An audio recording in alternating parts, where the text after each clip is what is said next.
Ocmaya, the Global Paradigm Expansion Project, the importance of expanding our roots.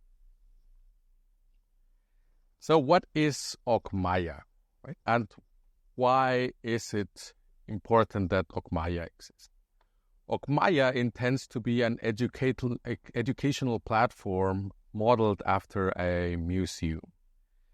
So it's at first supposed to be a digital space, which allows people to ponder about their assumptions in how they perceive economics, how they perceive management, and how they perceive politics, and how they can actively change the paradigm. And the motto is to educate all, which in very short terms means to make aware of the current views that we have, empower all, which essentially has the motto or the meaning of showing the limits of what we have in our current paradigm.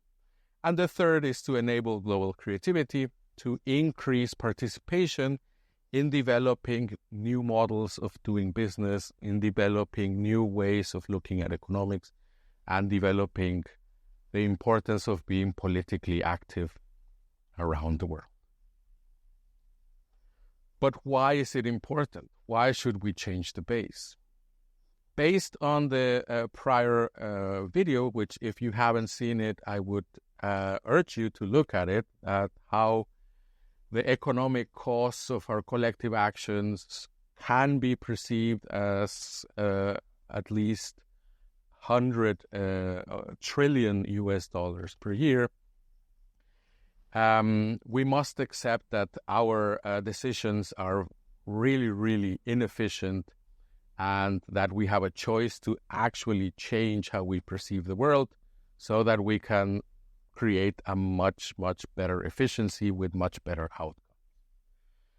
So this video will show further into two parts. The first one is you have to understand that how we view the world has a very, very important outcome in how we make our actions or our inactions, so our decisions, and how it impacts their different outcomes. So in not to expand or to extend this video unnecessarily, there is a very, very, very short backbone of how we make decisions and how we create impact. So we all, whether we like it or whether we know it or whether we are aware of it or conscious, we all have a base of how we think the world works. It may be that there is a set of beliefs like the world works because of gods or some kind of intelligent entities that make decisions for everyone, or you could think that the world works based on particle movements, or there are all kinds of different bases, but we all have them and they all influence the way we think about the world and create ideas. These ideas then impact and influence our decisions, which we can divide into actions and inactions. So actually not participating, not taking action also generates cost. And these both actions and inactions cause certain impacts. So that it's clear from a world perspective, the consensus is that we have some kind of universe or continuum or world across time and space, and this can be cut into smaller pieces that still retain meaning and are operational. So in other words, you can essentially cut the complete loaf of bread that is the universe across time and space, if you will, into very small pieces so that you can focus on solving a problem that would essentially be broken down into smaller manageable components. So what does this mean? This means that if you want to solve a problem, you have to acknowledge it, you have to focus on it, and you then develop some kind of action, some kind of operational decisions that you make to typically, in our hands, find some solution that is optimal. And then this causes some outcomes that typically can be measured. Right? So this all sounds very fancy, but I'll break it down even to a more simple idea. All of the world has to have some kind of cut. So they need to make the universe into a very small piece of it. And this means that if you want to solve any problem, or if you want to make any startup, or if you want to do any project, you must understand how you cut the universe. So you must understand what is the problem that you want to solve, right? So if you want to solve world hunger, then you make an NGO that wants to solve and will hopefully solve world hunger. If you want to solve the lack of peace or the lack of justice, then you create an NGO that aims at providing justice. If you're a person and you want to create a company that makes the best pizzas, then you focus on making the best pizzas. This is unequivocal across the board. If you make any company, or if you try to make any project that essentially says is for everyone, just watch the reaction of the people that you're presenting this to. And obviously then you make some plans and actions to make the best pizzas, to eliminate injustice in the world, and to eliminate world hunger. And at least in the measurement of world justice and world hunger, how has this been working for us? How are these measurable outcomes actually been going about? So how good have been all these NGOs that want to improve the air that we breathe, stop the impacts of pollution? How well has this worked? And the main goal that I want people to understand is that we must change this type of approaches, because the dramatic increases in the world problems, part of it is that we don't actually go for eliminating the sources, but we only provide palliative. We only can eliminate some pain. And don't get me wrong, NGOs are important. NGOs have alleviated the pain of millions, but they have also been really unsuccessful in solving any issue. So, as a small summary, traditional approaches, they are rooted in a very simplistic view of the world. They are not enough to address complex challenges. They may be enough to make you be the best pizza place in your city. That could be the case. But they are by a long shot not enough. Our views on economics, our basis on how we view politics, and our collective basis of how we have management and how we manage any organization, even if it's NGO, the bases are not sufficient to address the complex challenges of the world.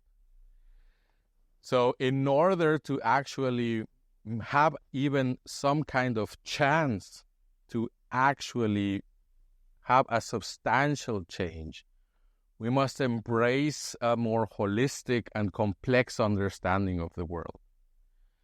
Right? So we must not, for example, just essentially believe in isolated entities, in cutting our universe into smaller pieces and saying, yes, we can solve this small piece. And then if everyone solved small pieces, the world would be a better place. This actually doesn't work with any of the contemporary sciences that Ocmaya introduces. Now, Ocmaya didn't, in the project, these contemporary sciences are already accepted and are already developed. So such sciences as having holistic views or chaos theory or introduction of complexity or fractal dimensions, as will be explained at a future point. So we either address the root causes or we perpetuate the inefficiencies. So in other words, if we want to substantially transform this, right, if we want to substantially change this, then we must start here. And that's what Ocmaya does. We start at the base. Now, in the second part, it's important to understand that this is a gigantic challenge. It's a challenge that is the biggest one that I actually found in my life.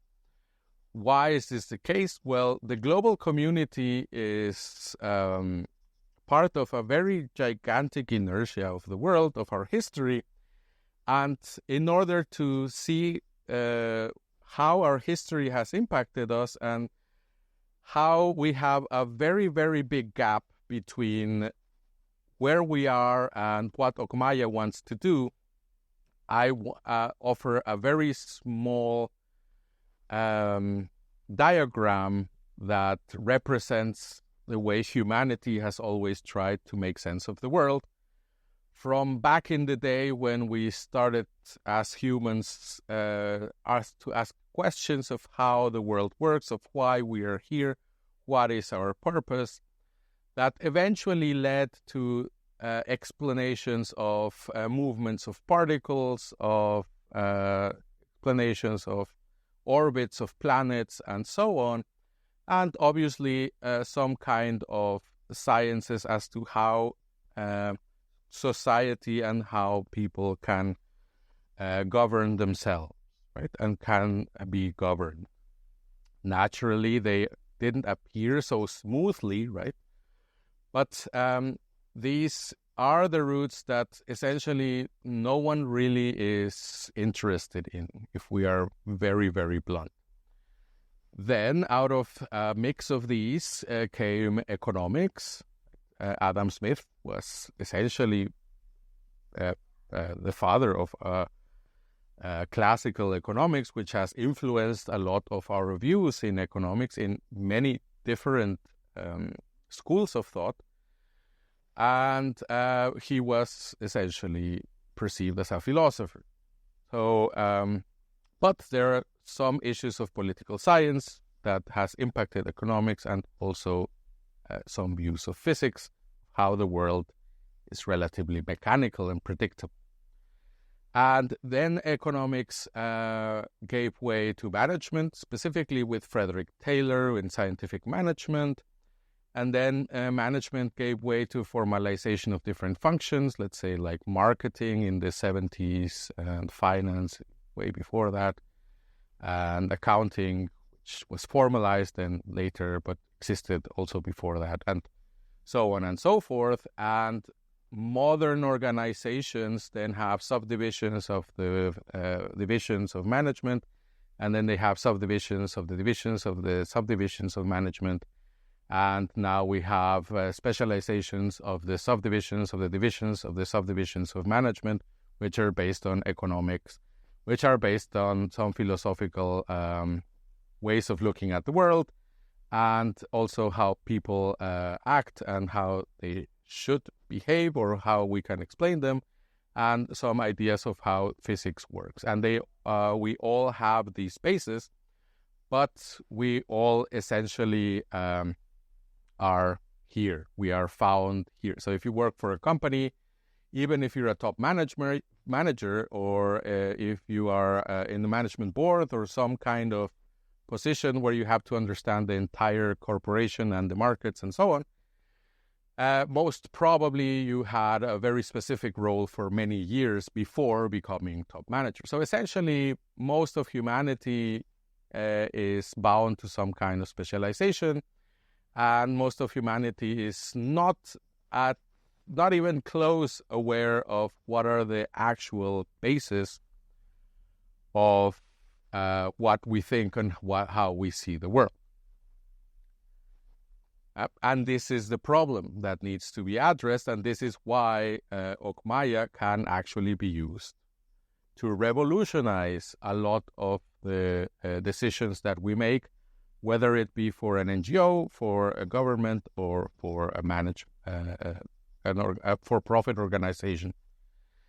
And the problem is that these bases, which again we are typically not aware of, they are too mechanical, they're reductionist, they're atomistic, they cut the universe very simplified way, and they don't encompass a lot of the issues that the reality holds.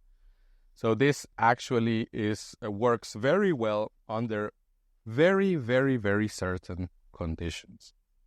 However, the problem is the world is not mechanical. The world doesn't allow to be reduced every time. The world is not as simple as some kind of machine that you can take apart and rebuild and it's going to be exactly the same. The world is way more complex.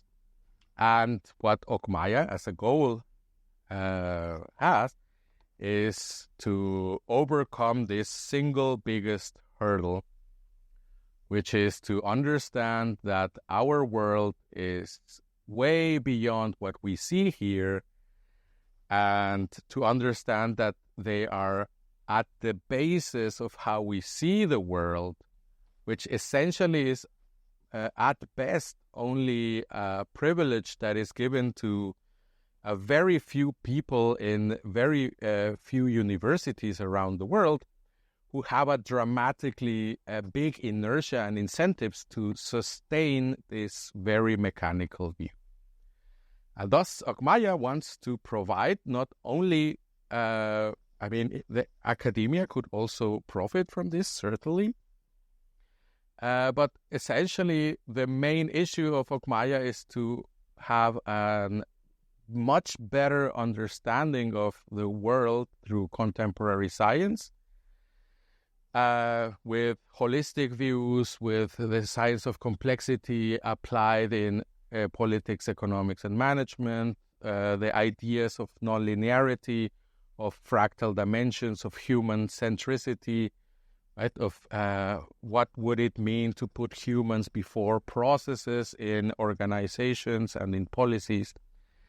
And the idea of Ocmaya is to create the widespread literacy through spaces which allow a participation of novel outputs.